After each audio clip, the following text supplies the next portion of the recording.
जय हिंद साथियों, मैं शशिधर दुबे एक बार फिर से आप सभी के समक्ष उपस्थित हुआ हूं इस समसामयिक घटना चक्र के ऑफिशियल यूट्यूब चैनल पर।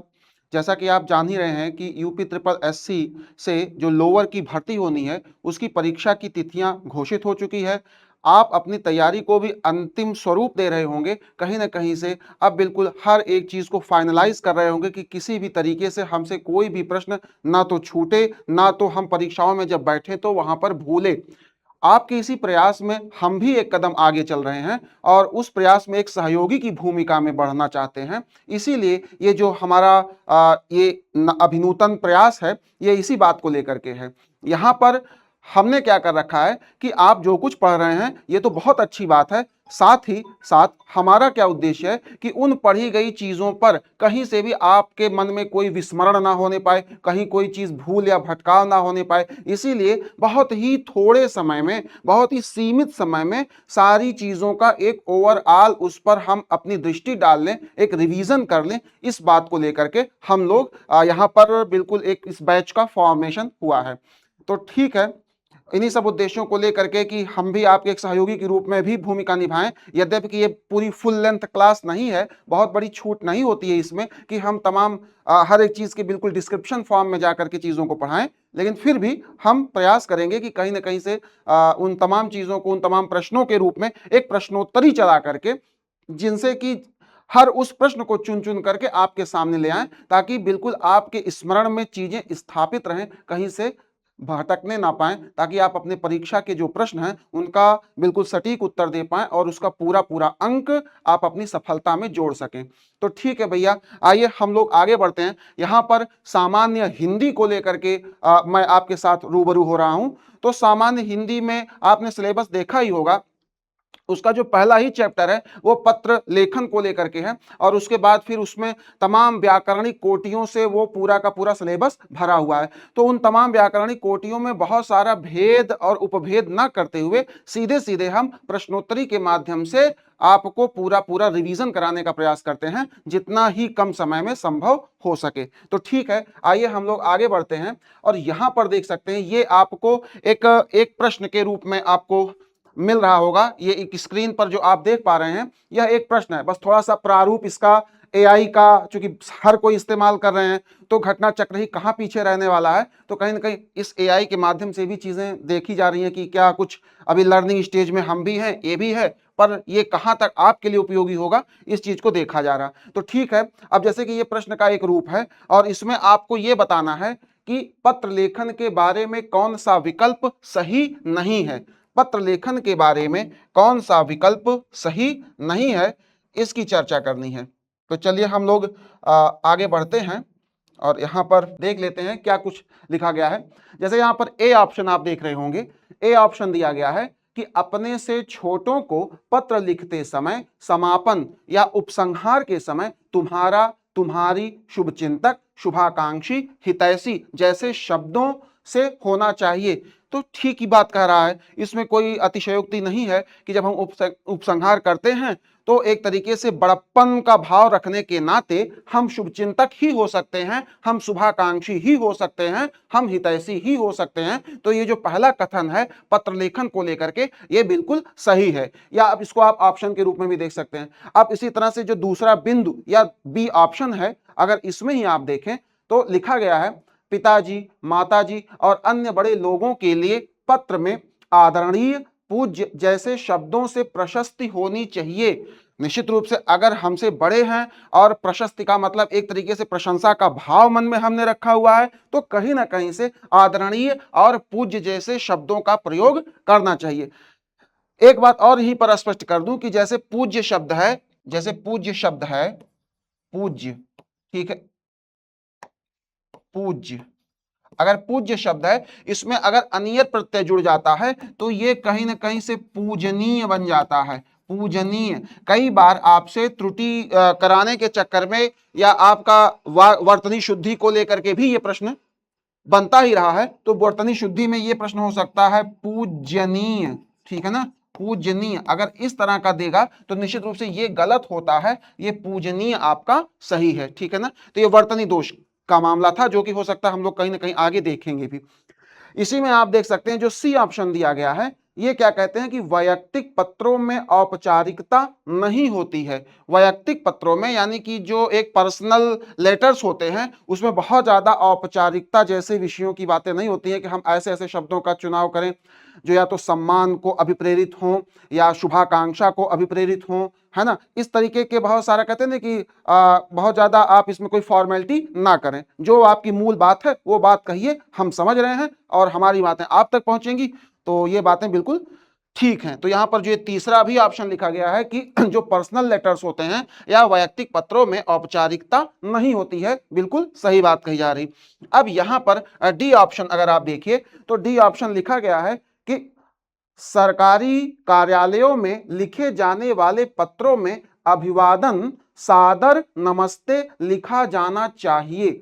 सरकारी कार्यालयों में लिखे जाने वाले पत्रों में अभिवादन सादर नमस्ते, देखिए सादर नमस्ते जो एक शब्द शैली है यह कहीं ना कहीं व्यक्तिगत या कहीं ना कहीं पर्सनल लेटर्स के मामले में तो सही है, लेकिन सरकारी कार्यालयी आदेश या ज्ञाप या इस तरीके की जो चीजें होती हैं उनमें ऐसे शब्दों का प्रयोग नहीं करना चाहिए, नहीं किया जाता है, ठीक है ना। तो इस लिहाज से अगर देखें तो यहां पर जो हमारा ये डी ऑप्शन है यही हमारा सही उत्तर हो जाएगा, क्योंकि यही जो है विकल्प में सही नहीं है। बाकी की चीजें जो दी गई हैं वो सही और दुरुस्त रूप में हैं, ठीक है। अगले प्रश्न पर आते हैं। अगला प्रश्न यहां पर अगर आप देखिए तो अगला प्रश्न क्या कहता है कि व्यक्तिगत पत्र के संबंध में असत्य कथन है। फिर आपको कहीं ना कहीं से असत्य कथन या जो चीज बिल्कुल आपको सही नहीं लग रही है उसके बारे में बताना है। यहां पर जो पहला ऑप्शन आप देख रहे हैं इसमें लिखा गया है इसके अंतर्गत बड़ों की तरफ से छोटों को पत्र लिखे जाते हैं। व्यक्तिगत पत्र में ये क्या कहा जा रहा है कि इसके अंतर्गत यानी व्यक्तिगत पत्र के अंतर्गत बड़ों की तरफ से छोटों को पत्र लिखे जाते हैं। ठीक है, सही बात है ना। चाहे छोटों की तरफ से बड़ों को लिखे जाएं या बड़ों की तरफ से छोटों को लिखे जाएं, यहां अधूरा सत्य ही बताया गया है, लेकिन कोई बात नहीं, बताया गया है तो अगर सही है तो सही कह देंगे कि हाँ इतना भी सही है, अगर उन्होंने ऐसा लिखा है तो ये तो बिल्कुल सही बात कही जा रही है, ये सत्य कथन है, यहां कोई असत्यता नहीं है। इसी में बी ऑप्शन आप देख रहे होंगे, बी ऑप्शन क्या कह रहा है, इसके अंतर्गत छोटों की तरफ से बड़ों को पत्र लिखा जाता, वही मैंने बताया। आधा सत्य ए ऑप्शन में दिया है और उसका सेकंड हाफ या आधा सत्य जो है वह दूसरे ऑप्शन में दिया गया है, तो कहीं ना कहीं से ये दोनों ही सही है। बड़ा छोटे को लिखे, छोटा बड़े को लिखे, एक ही बात है, व्यक्तिगत पत्रों में ये चीजें होती हैं। तीसरा जो ऑप्शन है, तीसरा ऑप्शन ये कहता है कि इन पत्रों में सरलता और अपनी कुशलता के समाचार होते हैं। बिल्कुल सही बात है, सरलता से भरे हुए होते हैं। कई बार आप देखिए, अगर आप सरकारी पत्रों को पढ़ेंगे ना, तो ऐसा अगर आपने एक सामान्य अध्ययन ही किया है अब तक, तो सरकारी पत्र कुछ विशिष्ट शैली में लिखे जाते हैं और विशिष्ट शब्द शैली के पर्याय भी होते हैं, यानी कि उसमें कहीं ना कहीं कुछ एक विशेष शब्दों का प्रयोग किया जाता है। कई बार एक ठीक ठाक पढ़ा लिखा इंसान भी उन शब्दों को पढ़ने के बाद वो समझ नहीं पाता कि यार इसका क्या मतलब है ना। तो वही चीज है, तो वहां पर अब चूंकि वो एक विशिष्ट प्रकार की शैली है इसलिए वो चीज नहीं समझ में आती, लेकिन जब हम व्यक्तिगत कहीं ना कहीं आपसी संबंधों पर आधारित पत्राचार करते हैं तो उसमें सरलता तो निश्चित रूप से होती है, सरलता तो होती ही है, और उसके बाद कुशलता के समाचार होते हैं। और ये भी बात है कि जब अपनों को हम कोई चीज लिखते हैं तो जाहिर सी बात है कि उनकी कुशलता भी हम जानना चाहते हैं, है ना। पहले ऐसा लिखा भी जाता था कि उम्मीद करते हैं कि आप सब कुशल होंगे, सब कुछ कुशल मंगल होगा, और यहां पर सब ठीक है, आप सब लोग कुशल मंगल से होंगे, तो सरलता भी होती है और कुशल क्षेम भी पूछा जाता है। तो यहां पर ये कुशलता के समाचार होते हैं, ये बात भी सही है। फिर क्या कहते हैं, डी ऑप्शन क्या कह रहा है कि इन पत्रों में आपसी संबंध का कोई प्रभाव पत्र पर नहीं पड़ता। ये बिल्कुल झूठ बात है ना। ये क्या कह रहे हैं कि इन पत्रों में आपसी संबंध का, यानी जो हमारे रिलेशंस हैं, आपसी संबंध हैं, का कोई प्रभाव पत्र पर नहीं पड़ता। पत्र पर बिल्कुल प्रभाव पड़ता है ना। कैसे होता है, जैसे कि एक पिता पुत्र के बीच अगर पत्राचार हो रहा है तो कहीं ना कहीं पिता भी इस बात के लिए उत्सुक होता है कि मेरे पुत्र ने मुझे क्या पत्र लिखा है, मैं जानना चाहता हूं, है ना। एक उत्सुकता, तो कहीं ना कहीं प्रभाव तो पड़ ही रहा है।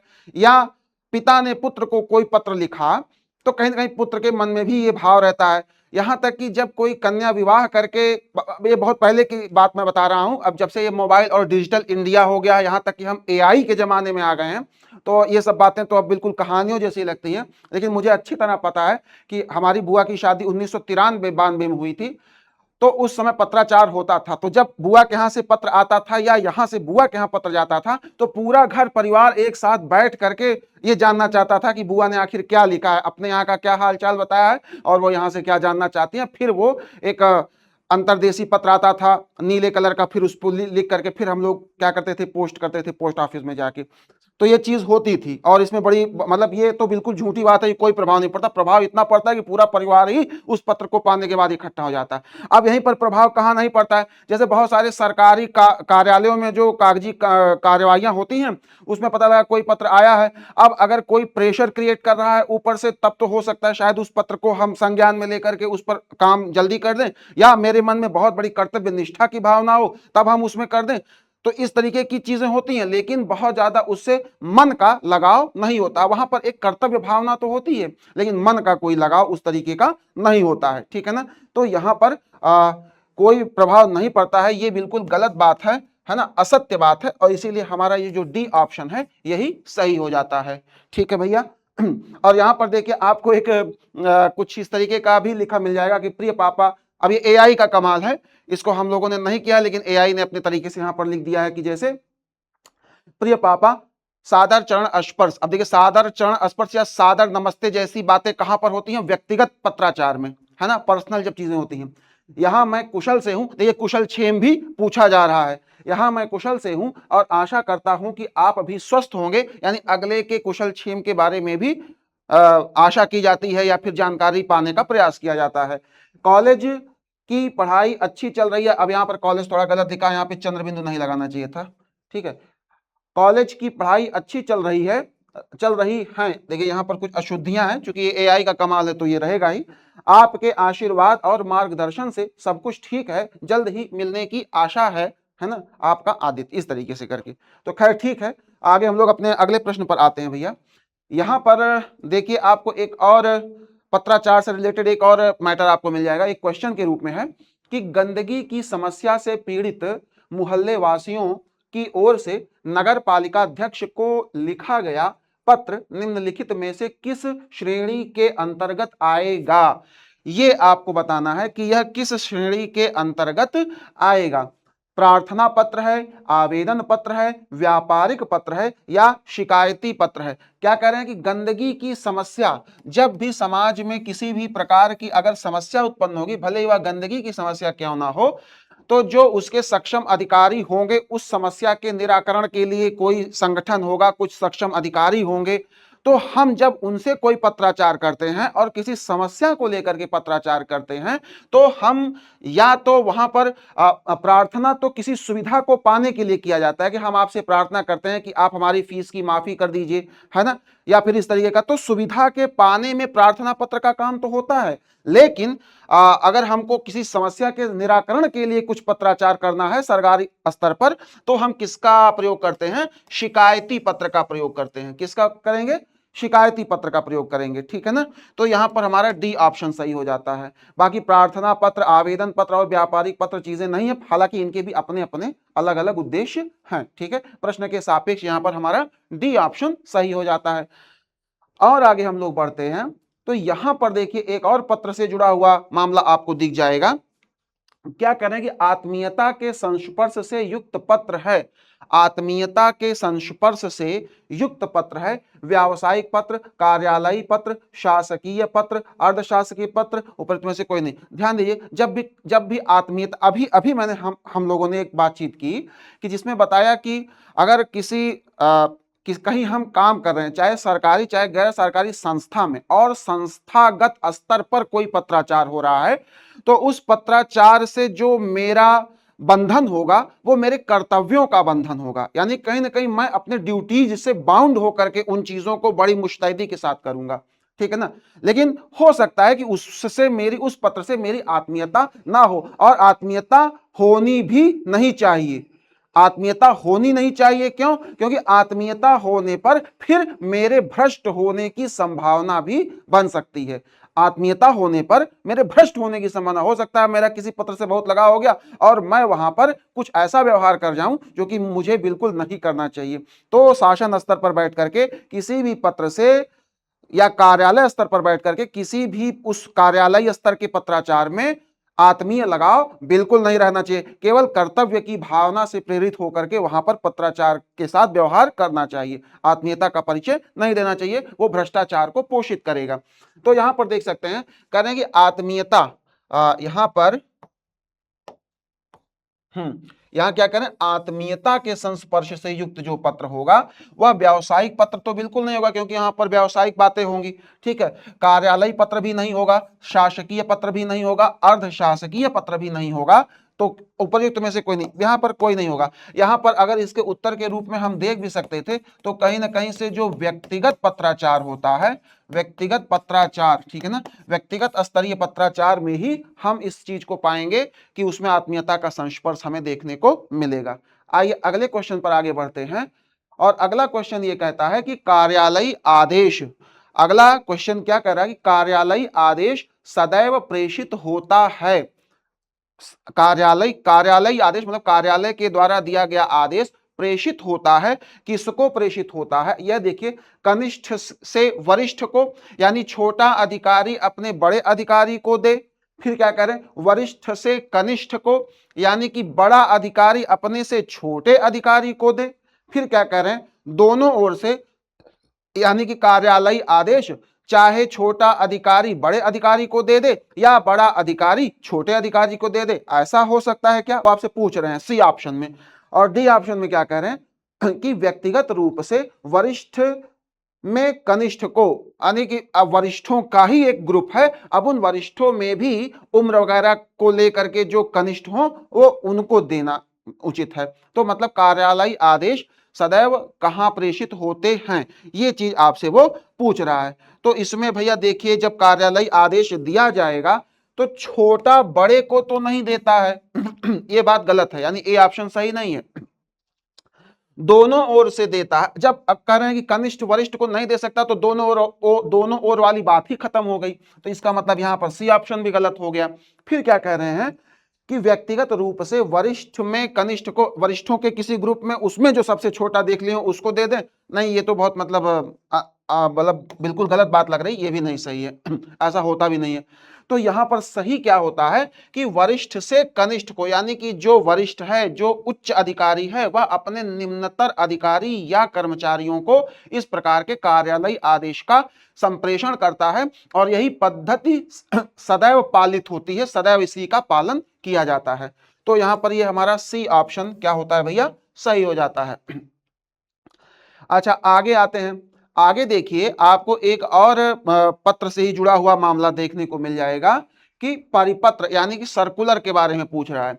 परिपत्र कब जारी किया जाता है, परिपत्र कब जारी किया जाता है।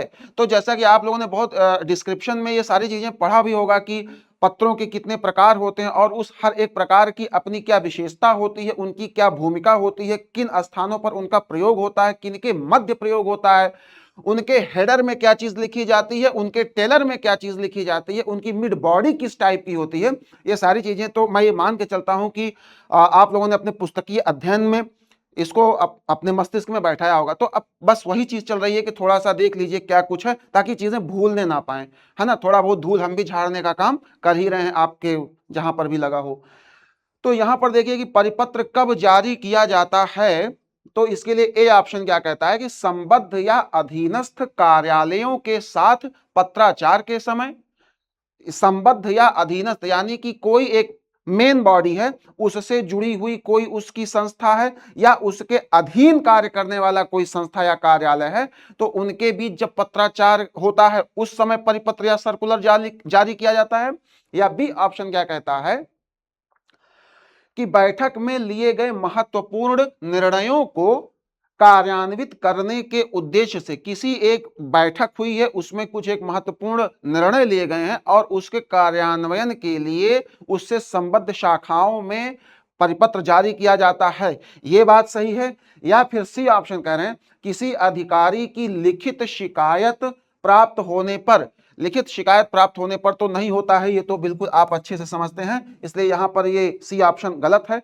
और डी क्या कह रहे हैं, डी क्या कह रहे हैं कि पुराने भेजे गए पत्र के अनुपालन के लिए पुनः निर्देश देते समय, पत्र के अनुपालन पुराने भेजे गए पत्र के अनुपालन के लिए पुनः निर्देश देते हुए, तो नहीं, ये इस तरीके से ये तो एक रिमाइंडर जैसा हो जाता है, इस यह भी डी ऑप्शन भी हमारा सही नहीं है।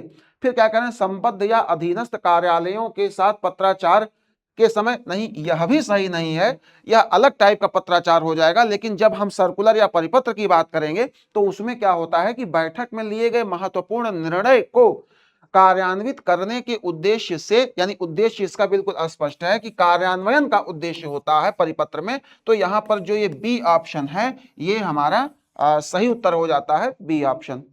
ठीक है, और हम लोग आगे बढ़ते हैं इसमें। अब देखिए एक और आपको प्रश्न यहां पर मिल जाएगा लिखा हुआ। अगला प्रश्न क्या कहता है कि सभी राज्य सरकारों को भेजे जाने वाला सरकारी पत्र कहलाता है, सभी राज्य सरकारों को भेजा जाने वाला सरकारी पत्र कहलाता है, क्या कहलाता है, अनुस्मारक कहलाएगा, अधिसूचना कहलाएगा, परिपत्र कहलाएगा या कार्यालय आदेश कहलाएगा। ठीक है ना, तो अनुस्मारक नहीं होता है, अधिसूचना भी नहीं होता है, कार्यालय आदेश भी नहीं होता है, ये क्या होता है, परिपत्र होता है, या फिर इसको क्या कहते हैं, सर्कुलर कहते हैं। ठीक है ना, कि कोई एक बैठक में निर्णय लिया गया है, अब वह चाहे राज्य स्तर पर राज्यों को ही भेजा जाए, चाहे फिर किसी कार्यालय स्तर पर तमाम संबद्ध कार्यालयों को भेजा जाए या संगठनों को भेजा जाए, किसी को भी भेजा जाए, लेकिन ये इस तरीके का आदेशात्मक कार्यात्मक स्वरूप का होता है जो भेजा जाता है परिपत्र के माध्यम से। ठीक है, तो इसका सी ऑप्शन सही हो जाता है। और इसी के साथ हम लोग अगले प्रश्न पर अगर आए, अगले प्रश्न में हम देख सकते हैं कि जब एक अधिकारी दूसरे अधिकारी को व्यक्तिगत नाम से पत्र लिखता है, उसे क्या कहते हैं, जब एक अधिकारी दूसरे अधिकारी को व्यक्तिगत नाम से पत्र लिखता है तो उसे क्या कहते हैं। देखिए एक तो इसमें एक बात है कि व्यक्तिगत नाम से पत्र लिख रहा है, एक महत्वपूर्ण बात तो यह हो गई कि इसमें कुछ न कुछ व्यक्तिनिष्ठता की बात है, यानी कि यह ऐसा नहीं है कि हर किसी अधिकारी तक ये बात पहुंचेगी, किसी व्यक्तिगतता का भी संबंध यहां पर है। लेकिन इसी के साथ साथ ये भी कहा जा रहा है कि एक अधिकारी दूसरे अधिकारी को लिखता है, यानी कि अधिकारी अधिकारी को लिखेगा तो कहीं ना कहीं से वह कर्तव्य भावना से प्रेरित होकर के लिखेगा, या किसी कर्तव्य भावना के अधीन किसी काम के होने ना होने की कोई समस्या है, उसके सॉल्यूशन को पाने के लिए या सॉल्यूशन को देने के लिए एक अधिकारी दूसरे अधिकारी से वार्तालाप करता है। अब चाहे वह डिजिटल तरीके से करे चाहे पत्राचार के माध्यम से करे, लेकिन चूंकि जब इस प्रकार की कर्तव्य भावना से अभिप्रेरित हो करके दो अधिकारी आपस में बात करते हैं, उस पत्र को क्या कहा जाता है। देखिए उस पत्र को शासकीय पत्र तो नहीं कहा जाता है, उस पत्र को टिप्पणी भी नहीं कहा जाता है, उस पत्र को कार्यालयी ज्ञापन भी नहीं कहा जाता है, तो क्या कहा जाता है, उस पत्र को अर्ध शासकीय पत्र कहा जाता है, अर्ध शासकीय पत्र कहा जाता है। अर्ध कहने का मतलब ही हो गया कि उसमें व्यक्तिनिष्ठता का भाव है,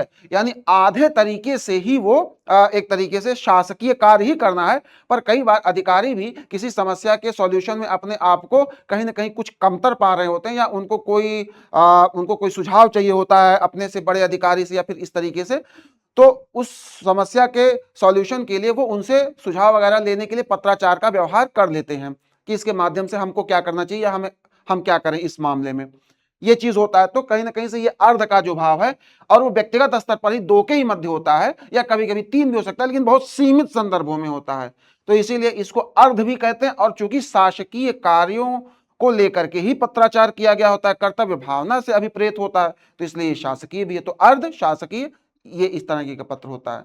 ठीक है, यहां पर बी ऑप्शन भी आपका सही उत्तर हो जाता है। और इसी के आगे हम लोग अगले प्रश्न पर आते हैं।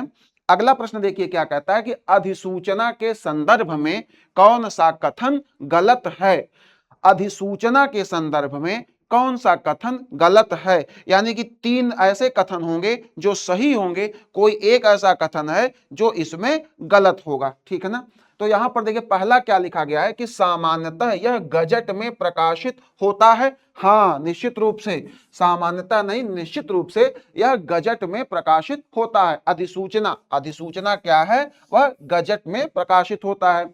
फिर क्या कहते हैं कि इसमें प्रेषक का उल्लेख होता है, कदापि नहीं होता है। जब भी गजट प्रस्तुत किया जाएगा तो उसमें प्रेषक का उल्लेख नहीं होता है, ठीक है ना। तो कहीं ना कहीं ये तो गलत है। बाकी सी ऑप्शन देखिए, लिखा गया कि ये राष्ट्रपति अथवा राज्यपाल की ओर से जारी की गई मानी जाती है। यानी कि राष्ट्रपति यानी कि भारत का प्रथम नागरिक भी राष्ट्रपति को कहा जाता है, और राज्य के स्तर पर प्रथम नागरिक राज्यपाल होता है। तो चाहे देश के स्तर पर हो चाहे राज्य के स्तर पर हो, जो प्रथम नागरिक है उसके द्वारा अधिसूचना जारी की जाती है, गजट के माध्यम से जारी की जाती है। तो यहां पर ये जो सी वाला ऑप्शन है यह भी सही है। और यहां पर डी जो ऑप्शन कह रहा है कि इसे विज्ञप्ति भी कहा जाता है। हाँ बिल्कुल, इसे विज्ञप्ति भी कहा जाता है, यह भी सही बात है। तो यहां पर बस यही है कि इसमें प्रेषक का उल्लेख नहीं होता है, ये बात जो है कथन गलत है, प्रेषक का भी उल्लेख होता है, ठीक है ना। प्रेषक का उल्लेख नहीं होता, जो ये बात कही जा रही है ये गलत कही जा रही है। लेकिन ये चीज यहां पर सही होती है कि इसमें प्रेषक का उल्लेख नहीं होता है, ठीक है ना। और इसीलिए जो है ये क्या हो गया हमारा, बी ऑप्शन जो है ये यही गलत है। प्रेषक का उल्लेख होता अगर ये कहा जा रहा तो ये गलत है। अगले प्रश्न पर आते हैं हम लोग। अगला प्रश्न देखिए, अभी तक हम लोगों ने पत्र के माध्यम से पत्रों को लेकर के कुछ एक प्रश्नों को लिया। अब चूंकि बहुत सारे खंड लगे हुए हैं हिंदी में, तो उन हिंदी के ऐसे तमाम खंडों से प्रश्नों को ले लेकर के एक बस रिवीजन तरीके से चीजें चल रही हैं। यहाँ पर दूसरा ही जो चैप्टर है आपके सिलेबस का वो वर्ण एवं ध्वनि विचार को लेकर के है। अब इसमें जो एक पहला प्रश्न आप देख रहे हैं, पहला प्रश्न ये कह रहा है कि ओष्ठ्य वर्ण किस विकल्प में है। ओष्ठ्य वर्ण किस विकल्प में है। ओष्ठ्य वर्ण का मतलब होता है कि ऐसे वर्ण हिंदी के चाहे स्वर हो या व्यंजन हो, वो ऐसा पूछ रहा है कि ऐसे वर्ण जिनका उच्चारण जब हम करें तो उसमें ओष्ठ का प्रयोग हो। तो ऐसे कौन से वर्ण हैं जिनका प्रयोग ओष्ठ से होता है। अब आप इसको दो तरीके हैं, एक तो आपको संस्कृत के कुछ सूत्र हैं या तो वह पता हो, ठीक है, उसके माध्यम से भी आप पता कर सकते हैं, और या तो फिर आप बोल करके यानी कि मतलब आप खुद से अपने ऊपर उसका एक एक्सरसाइज करके भी ये बता सकते हैं कि ये जो है यह कहां से इसका उच्चारण हो रहा है, ठीक है ना। जैसे अभी देखिए, अभी जैसे एक सूत्र क्या कहता है, अकुह विसर्जनीया नाम कंठः। अब देखिए एक संस्कृत का सूत्र है, यहां पे कह रहे हैं आ कु, कु कहने से कु वर्ग का वर्ग पूरा पूरा आ गया, का खा गा घा अंगा तक, ठीक है ना। अकुह और हा विसर्जनीय नाम कहने से विसर्ग यानी विसर्ग और हा इनका उच्चारण कंठ से होता है, ठीक है। तो इस तरीके से ऋतुर्षाणाम मूर्धा है, लिटुलसानाम दंता। अब देखिए ये सारे के सारे सूत्र हैं, या तो सूत्रों को रट लीजिए, नहीं है तो फिर खुद प्रैक्टिकल करके देखिए। तो प्रैक्टिकल जब करते हैं तो यहां पर आपको क्या पाएंगे, देखिए अब पहला क्या करें, पा फा बा भा बोल के देखिए, पा यानी ओठ का प्रयोग हो रहा है, पा फा बा भा, ठीक है ना। और इसका सूत्र क्या होता है, उपपद्मानीया नाम ओष्ठव, उपपद्मानीया नाम ओष्ठव, ये इसका सूत्र। अब अगर सूत्र याद होगा तो उससे भी निकाल लेंगे, नहीं तो ये जो हमारा पहला ऑप्शन है यही हमारा उत्तर भी हो जाता है, यानी ये क्या है, ये ओष्ठ वर्ण है, ठीक है ना। बाकी अलग अलग में जैसे क ख ग घ दिया गया है। अब ये क्या है, अब अकुह विसर्जनीय नाम कंठ, तो कहीं ना कहीं ये क्या है, ये तो कंठ वर्ण है। अगर इसकी हम बात करेंगे तो ये क्या है भैया मेरे, ये आपका कंठ वर्ण है, ठीक है ना। ये आपका क्या है, कंठ, ये कंठ वर्ण है, ठीक है ना। अब लिटुलसानाम दंतः, अब देखिए ये दंत से ता था दा धा है ना, ये आपका कहां से है, दंत्य, दंत्य वर्ण है। यहीं पर अ ई री विसर्ग। अब ऋतुर्षाणाम मूर्धा, यहां पर री जो है ये मूर्धा से यानी मूर्धन्य है, मूर्धन्य वर्ण है, री केवल री है ना। और यहीं पर देखिए अकु यानी अ है ना, और ये विसर्ग ये तो कंठ से हैं ये दोनों। और इच्युषानाम तालु, यानी अगर ई की बात करें तो ई किससे है, तालु से है, ई किससे है, तालु से है, ठीक है ना। तो हो तो गया आपका लगभग। देखिए आ जो है अब ये कंठ से है भाई, लिख दे रहे हैं यहाँ पर, नहीं तो आपको लगेगा कि लिखा नहीं गया, ये कंठ से है, ठीक है ना। विसर्ग जो है यह भी कंठ से है, ये कंठ से है, ठीक, ये हो गया। तो लगभग सारे ही हो गए, लेकिन आपका जो सही उत्तर मिला वो आपका पहला ए ऑप्शन है, यही आपका सही उत्तर है।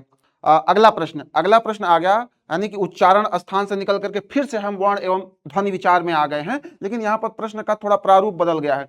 प्रश्न का प्रारूप ये कह रहा है कि हिंदी शब्दकोश में यानी कि जो हिंदी की डिक्शनरी है उसकी बात कर रहा है कि हिंदी शब्दकोश में ये जो क्षत्रिय वाला क्ष होता है, क्ष, ठीक है ना, का क्रम किस वर्ण के बाद आता है?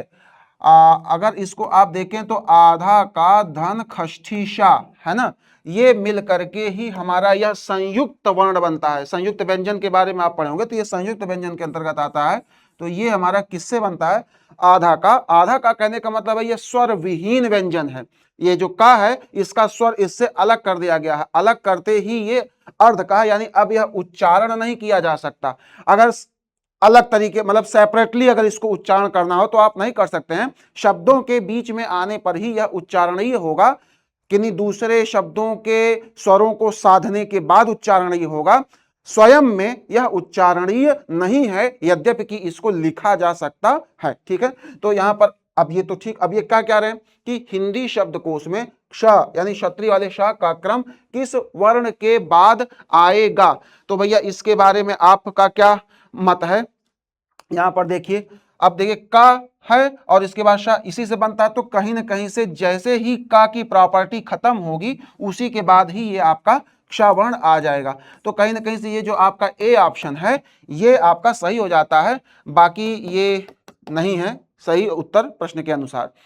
तो देखिए यहाँ पर एक क्लास आपकी चली लगभग कुछ समय की, और ये आपकी निरंतर क्लासेस अब चलती रहेंगी। अब तो यहीं पर हम समापित करते हैं, क्योंकि दूसरी क्लासेस भी इसी के पैरेलल चलने वाली हैं, आप उसको एंजॉय करिए। हाँ, अगली क्लास में निश्चित रूप से हम लोग कोशिश करेंगे कि ज़्यादा से ज़्यादा क्वेश्चंस को सॉल्व करें, अपने को एक दोहराव वाली स्थितियों में डालें, क्योंकि समय बहुत सीमित है। समय की महत्ता को देखते हुए हम अपने काम को थोड़ा तेजी से करते हैं और कुशलता पूर्वक करते हैं, ठीक है। तो इन्हीं सब बातों के साथ मैं शशिधर दुबे अभी आपसे विदा लेता हूं। अगली क्लास तक के लिए बहुत जल्द हम और आप फिर से मिलेंगे, तब तक के लिए धन्यवाद, नमस्कार, जय हिंद। बिल्कुल आप पढ़ते रहिए, आपको ढेर सारी शुभकामनाएं।